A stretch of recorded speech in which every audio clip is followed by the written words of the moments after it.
Hello everyone, I hope you all are doing well. आज इस video में हम बेसिक्स ऑफ जेनेटिक्स के बारे में डिस्कस करने वाले हैं कि जेनेटिक्स में जो बेसिक टर्म्स होती है, जो बेसिक क्रॉसेस होते हैं, उन सब के बारे में डिस्कस करेंगे। और ये हेल्पफुल बहुत सारे लोगों के लिए हो सकता है जो कि अगर 12th में है, 10th में है, या फिर बीएससी, एमएससी, यहाँ तक कि सीएसआईआर नेट, गेट, ये सब जो भी अगर इनमें से किसी भी की भी प्रिपरेशन कर रहे हो, और अगर किसी के भी, इन सब में तो जेनेटिक्स आती ही आती है और सबके लिए ये टर्म्स यूजफुल रहेगी अगर समझ में आ जाए तो आगे पूरी जेनेटिक्स पढ़ने के लिए।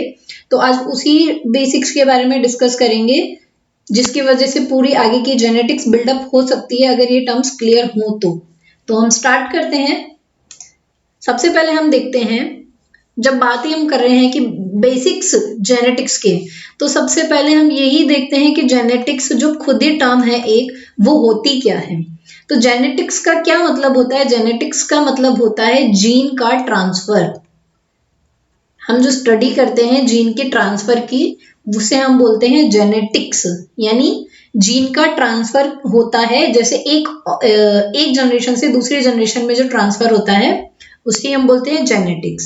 और जो ये जीन होता है, ये क्या करता है, जो कैरेक्टर होता है, कोई भी जो भी कैरेक्टर होता है, उस कैरेक्टर को डिटरमाइन करता है।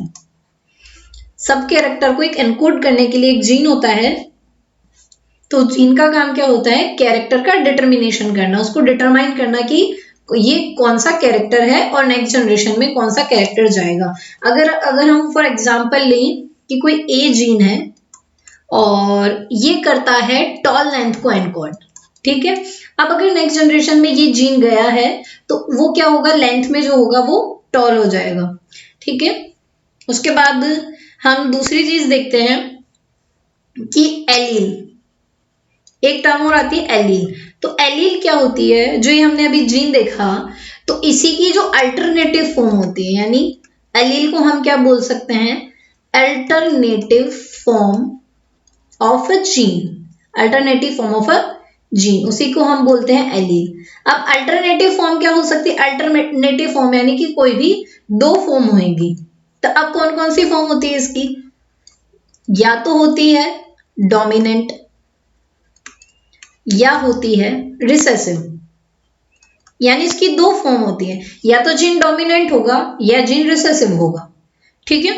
डोमिनेंट जीन क्या करता है? जिसका एक्सप्रेशन नेक्स्ट जनरेशन में बहुत ज्यादा होता है, यानी ये बहुत ज्यादा प्रभावी होता है। और जो रिसेसिव होता है वो इतना अफेक्ट नहीं कर पाता है क्योंकि वो डोमिनेंट के थ्रू दब जाता है, इसलिए उसे रिसेसिव कैरेक्टर बोलते हैं। और डोमिनेंट जो होता है वो बहुत प्रभावी होता है, इसलिए उसे हम डोमिनेंट कैरेक्टर बोलते हैं या डोमिनेंट जीन बोलते हैं, ठीक है। उसके बाद हम बात करें कि फिनोटाइप क्या होता है। एक्चुअली फिनोटाइप से पहले बात करते हैं डोमिनेंट और रिसेसिव के बारे में और बात करते हैं। जैसे कि ये एक जीन है ए, एक और जीन है स्मॉल ए, तो ये होता है डोमिनेंट वन और ये होता है रिसेसिव वन, ओके। तो अब ये दोनों, ये क्रोमोसोम है,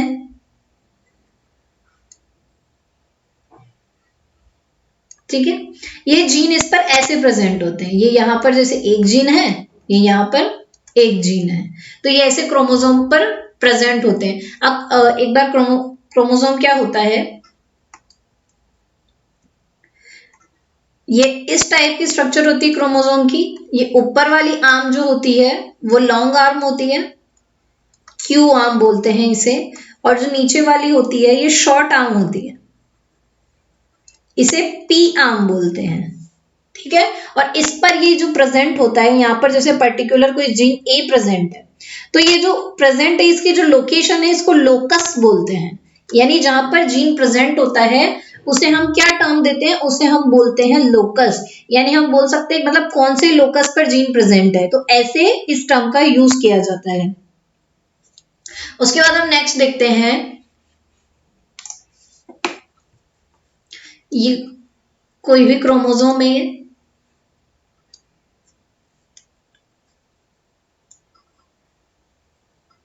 ठीक ठीक है, यहाँ पर ये जीन प्रेजेंट है, एक जीन यहाँ प्रेजेंट है, एक जीन यहाँ प्रेजेंट है।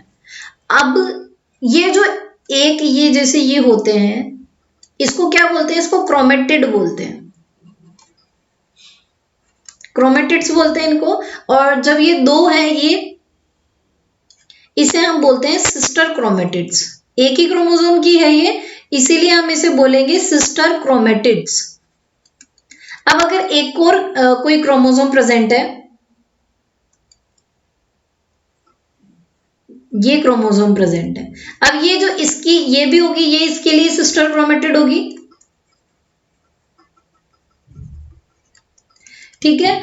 पर ये इसके लिए तो सिस्टर क्रोमेटिड है, लेकिन पर जो ये माना हमने ये ए क्रोमोसोम है, ये बी क्रोमोसोम है, पर इन दोनों के अगर इन क्रोमेटिड्स की बात करें तो ये नॉन सिस्टर क्रोमेटिड्स होंगे।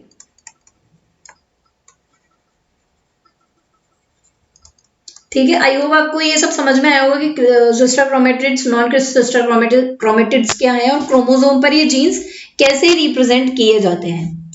ठीक है, इसके बाद अब हम देखते हैं कि फिनोटाइप, दो टर्म आती है जो कि पूरे जेनेटिक्स में बहुत चलती है, फिनोटिपिक रेशियो या फिनोटिपिक कैरेक्टर, जीनोटिपिक कैरेक्टर। तो अब ये फिनोटाइप और जीनोटाइप होता क्या है, तो हम वो देखते हैं कि फिनोटाइप और जीनोटाइप क्या होता है। तो फिनोटाइप क्या होता है? मॉर्फोलॉजिकल स्ट्रक्चर होती है फिनोटाइप, यानी बाहरी अपीयरेंस जो होता है उसे हम उसे हम फिनोटाइप बोलते हैं, फिनोटिपिक कैरेक्टर बोलते हैं। यानी जैसे हम इसको बोल सकते हैं कि फिजिकल अपीयरेंस या मॉर्फोलॉजिकल कैरेक्टर। ठीक है, यानी जो हमें बाहर देखने पर मिल रहा है कि उसकी मॉर्फोलॉजी कैसी है। यानी हम अगर एग्जांपल लें इसका, तो हम किसी को भी देखकर क्या बोलते हैं कि या तो वो टॉल है या वो डॉर्फ है।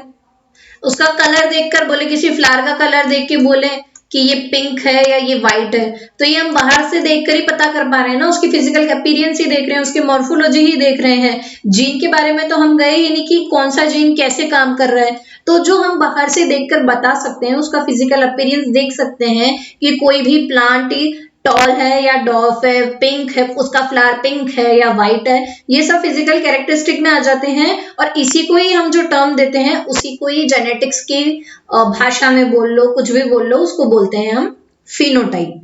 तो ठीक है, फिनोटाइप होता है फिजिकल अपीयरेंस। अब बात करते हैं कि जीनोटाइप क्या होता है। जीनोटाइप होता है, जैसे हमने बात करी कि ये कैरेक्टर हो गया टॉल, अब इस कैरेक्टर को एनकोड करने वाला कोई तो जीन होगा। हमने माना कि ये ए जीन था टॉल कैरेक्टर के लिए, तो अब जो ये ए जीन दिख रहा है हमें, अब ऐसा जैसे हेटेरोजाइगस, होमोजाइगस, ये जो सब होते हैं वो अलग अलग एनकोड करते हैं। अगर होमोजाइगस डोमिनेंट कोड कर रहा है, हेटेरोजाइगस भी कोड कर रहा है, पर दिखने में तो हमें ये दोनों टॉल ही दिख रहे हैं, तो हम बाहर से देख के तो ये बोलेंगे दोनों टॉल है। पर जब जीन के बारे में स्टडी करी तो ये दोनों जीन क्या अलग अलग है, एक जीन तो होमोजाइगस डोमिनेंट आ रहा है, एक जीन हेटेरोजाइगस आ रहा है। तो ये जो जब जीन के बारे में स्टडी करने लग जाते हैं तो हम उसे बोल देते हैं जीनोटाइप। अब हम ये देख लेते हैं कि होमोजाइगस रिसेसिव, होमोजाइगस डोमिनेंट, ये भी मैंने जो टर्म यूज करी ये होती क्या है। तो सबसे पहले हमने जैसे हम बात करते हैं होमोजाइगस डोमिनेंट, यानी एक जीन ये दूसरा जीन, दोनों क्या होंगे, डोमिनेंट कंडीशन में होंगे। तो इसे हम क्या बोलेंगे, ये क्या हुआ है, ये होमोजाइगस डोमिनेंट है।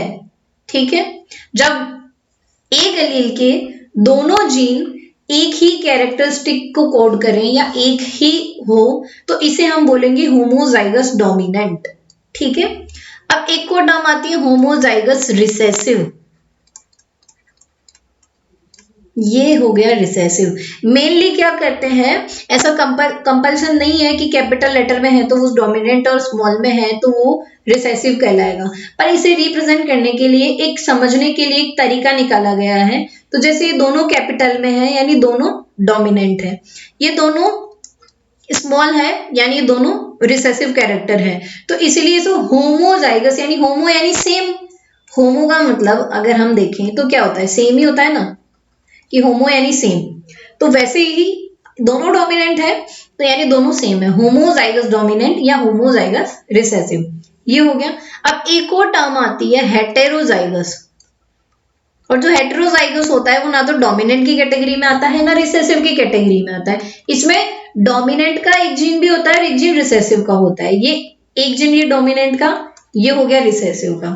पर लेकिन अगर देख, क्योंकि इसमें एक डोमिनेंट जीन भी है, तो अगर ये जब अगर जैसे नेक्स्ट जनरेशन में हेटेरोजाइगस जाता है तो ये जो रिसेसिव जीन है ये अपना इफेक्ट शो नहीं कर पाएगा। क्योंकि क्यों नहीं कर पाएगा, क्योंकि इसके ऊपर डोमिनेंट करने के लिए एक डोमिनेंट कैरेक्टर है।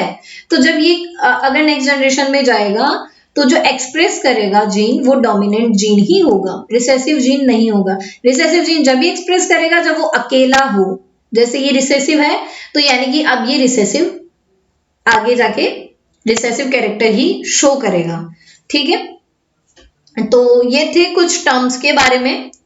आई होप आप सबको समझ में आए होंगे कि जैसे जेनेटिक्स क्या होता है, उसमें अलील क्या होते हैं, जीन क्या होते हैं, कैसे वो जीन क्रोमोसोम पर प्रेजेंट होते हैं, जहां पर प्रेजेंट होते हैं उसे लोकस बोलते हैं। और ये जीन डोमिनेंट भी हो सकते हैं, रिसेसिव भी हो सकते हैं। Chromatids, sister chromatids, non sister chromatids, उसके बाद फिनोटाइप, जीनोटाइप, और फिर लास्ट में homozygous dominant, homozygous recessive, heterozygous, ये सब हमने देखा। अब इसके बाद हम क्या देखेंगे, जैसे इसके बाद आते हैं क्रॉस के बारे में हम देखें कि बहुत सारे क्रॉसेस होते हैं जेनेटिक्स में, तो क्रॉस के बिना कुछ है ही नहीं। मेंडलिन के एक्सपेरिमेंट है, क्रॉस है। क्रॉस में क्या होता है, सबसे मेन जो दो क्रॉस जाने जाते हैं, मोनोहाइब्रिड क्रॉस और डाइहाइब्रिड क्रॉस।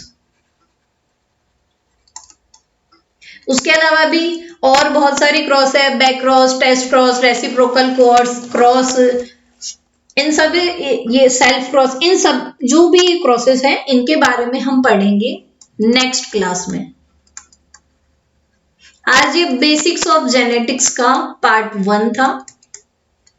इसके आगे हम और भी बेसिक्स डिस्कस करेंगे, क्रॉसेस के बारे में भी देखेंगे कि कौन कौन से क्रॉस होते हैं, और जो बेसिक लॉ है मेंडल एक्सपेरिमेंट के, और उनके जो सेग्रीगेशन लॉ है, डोमिनेंस का लॉ है, लॉ ऑफ इंडिपेंडेंट असॉर्टमेंट है, उन सब के बारे में और प्रोसेस के बारे में, दोनों के बारे में ही हम नेक्स्ट क्लास में डिस्कस करेंगे। और वो भी बेसिक पार्ट ही है, जैसे ये बेसिक पार्ट था, कौन कौन सी टर्मिनोलॉजीज यूज होती है, कौन कौन सी टर्म कैसे काम करती है, तो वैसे ही एक और बेसिक जेनेटिक्स के लिए एक और बेसिक पार्ट नेक्स्ट क्लास में पढ़ेंगे हम उसके बारे में। तो आई होप यहाँ तक आप सबको समझ में आया होगा, कुछ क्लियर हुई होंगी टर्म्स, अगर किसी की क्लियर नहीं हुई हो, क्योंकि आगे पूरा पढ़ने के लिए एक बेसिक टर्म क्लियर होना जरूरी है कि आपको एक बेसिक टर्म तो आए। अगर बोल दिया कि इसका, अगर कोई भी बात बोल दी कि इसका फिनोटिपिक कैरेक्टर बताओ, ठीक है, अब आपको यही नहीं पता है कि फिनोटाइप क्या होता है, तो आप फिनोटिपिक कैरेक्टर क्या बताओगे कि फिनोटिपिक कैरेक्टर क्या होता है। तो उसके लिए, इसलिए इसे कहा गया है कि बेसिक, हर चीज की बेसिक नॉलेज होना जरूरी होती है, कि बेसिक बातों के बारे में पता हो ताकि वो पूरा एडवांस लेवल तक बिल्डअप करना आसान रहे। इसलिए ये एक बेसिक पार्ट था जेनेटिक्स का, और पार्ट 1 था। इसके आगे पार्ट 2 एक और आएगा जिसमें हम ये जो भी हमने देखा, ये क्रॉसेस, ये सब देखेंगे। तो आई होप आप सबको यहाँ तक समझ में आया होगा, और अगर आपका कोई भी डाउट रहता है, कुछ भी समझ में नहीं आता है, तो आप वो कमेंट बॉक्स में कमेंट करके पूछ सकते हो। मैं आपको वहां पर आपका जो भी डाउट होगा वो क्लियर कर दूंगी। तो आगे पार्ट 2 के लिए भी कनेक्टेड रहिएगा, ताकि और जेनेटिक्स का जो पूरा बेसिक्स है वो क्लियर हो जाए। So thank you so much for watching this video, keep watching, keep learning, thank you.